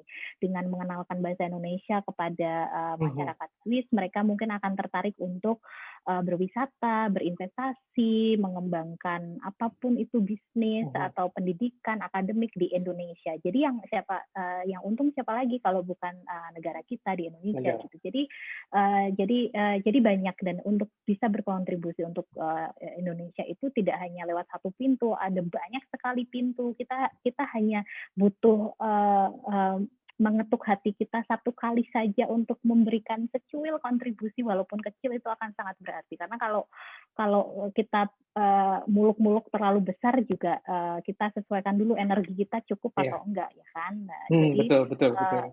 Kita sangat-sangat ingin, bukan ya, kalau nyaman sekali tinggal di sini. Oh, kalau bisa forever gitu. Tapi lebih nyaman lagi kalau Indonesia bisa seperti ini gitu. Seperti di sini kita bisa membawa kenyamanan ini. Nah, positive vibes-nya ini yang pengen kita tularin. Mungkin dari sederhana kalau pulang nanti kita pengen buka warung kopi misalkan ya di kaki Gunung Merapi, rumah kita di kaki Gunung Merapi, pengen ngenalin cara memilah sampah gitu, pengen mengembalikan interaksi sosial yang sebagaimana mestinya gitu, karena kita selama ini udah sangat hektik dengan social media dan sensitivitas kita semakin luntur nggak sih gitu loh, semakin kaku nggak sih untuk ketemu orang secara langsung. Nah, hal-hal yang kayak gitu yang di sini orang Swiss itu malah jarang banget pada punya, maksudnya ya ada, tapi jarang untuk lingkungan kita, mereka sangat jarang bersosial media gitu loh, karena mereka masih sangat mengutamakan hubungan sosial yang langsung secara fisik gitu, dan itu sangat touching, lebih memanusiakan manusia nggak sih, Pak Roni? Betul. Karena ya walaupun ada pandemi, kita tidak ada pilihan lain, tetapi kita mungkin bisa refleksi diri seberapa banyak waktu kita yang kita habiskan untuk bermedia sosial sampai kita lupa dengan kanan kiri kita. Gitu. Kanan kiri. Nah, itu. Oke. Mungkin ini mungkin Haifa, mungkin ada orang yang kangen masakan Indonesia, pecel ayamnya mungkin yang nggak ditemukan di luar negeri. Di luar negeri itu susah nyari sambal yang enak loh. Iya Bu ya. Bener nggak sih? Di Eropa tuh yang paling lengkap tuh toko di itu yang bikin ini yang bikin maksudnya kan bahan-bahannya harus dibeli juga kan Bu, maksudnya nggak selengkap kayak ya mesti Ibu harus ke yang paling lengkap di Belanda itu ya salah satunya. Betul. Iya, memang akhirnya kita jadi kreatif sih, keuntungannya untuk hidup di luar itu yang tadinya kita bisa apa-apa beli, itu mentalnya apa-apa bisa bikin kita sendiri, DIY banget, do it yourself. DIY. Yes. Itu yang saya bilang tadi, hidup di 4 musim itu, orang-orang yang hidup di 4 musim itu biasa lebih tough dibandingkan dengan orang yang hidup dengan 2 musim. Lihatin aja. Oke. Saya rasa menarik sekali diskusi hari ini. Nggak kerasa, tahu tuh udah mau jam 6. Benar-benar ngotak yang perdana. Ya. Oke. Terima kasih. Kita akan nyambung lagi ngotak minggu depan, gitu ya. Kali ini sesuai dengan apa yang disampaikan tadi sama Bu Hesti tadi di akhir-akhir, masalah psikologi ya, toxic hustle culture, gitu. Jadi zaman sekarang tuh demanding banget hidup tuh ya. Kita ngeliat sosial media, ngeliat teman kita, wah gila handphonenya baru cuy, gitu kan. Terus kita ngeset target kita sesuai dengan teman kita, terus kemudian jadi ngejar sampai dengan burnout kerjanya, gitu ya. Atau bahkan ya banyak hal sih zaman sekarang begitu banget lah gitu ya di sosial media, kalau nggak tahan-tahan ya bisa banyak tergoda. Efeknya jadi pada pribadi kita sendiri, psikologi kita sendiri. Betul. Jadi nggak sehat gitu, jadi burnout dan segala macam. Oke. Jadi besok ya di jam waktu yang sama di hari Sabtu dengan bintang tamunya Ade Hani ya, psikolog, praktisi HR gitu ya, dan CEO Looping ID. Ini kayaknya juga Mbak Ade ini fansnya banyak banget juga di Ngotak. Sama dengan Bu Hesti itu sama juga dengan HR juga gitu ya. Karena beliau juga ada 2 kali juga gitu. Pokoknya kami punya beberapa pembicara yang fansnya banyak banget gitu. Terima kasih. Terima kasih Bu Hesti sekali lagi. Ya. Semoga berkah semuanya yang di-share gitu. Sehat-sehat semuanya gitu ya. Salam buat anak dan suami Bu Hesti di sana gitu. Semoga studinya lancar. Amin ya. Terima kasih Pak Roni, terima kasih teman-teman sobat ngampus. Ya. Oke, mohon undur diri. Sobat ngampus, ketemu minggu depan. Bila taufiq walhidayah. Wassalamualaikum warahmatullahi wabarakatuh. Oke.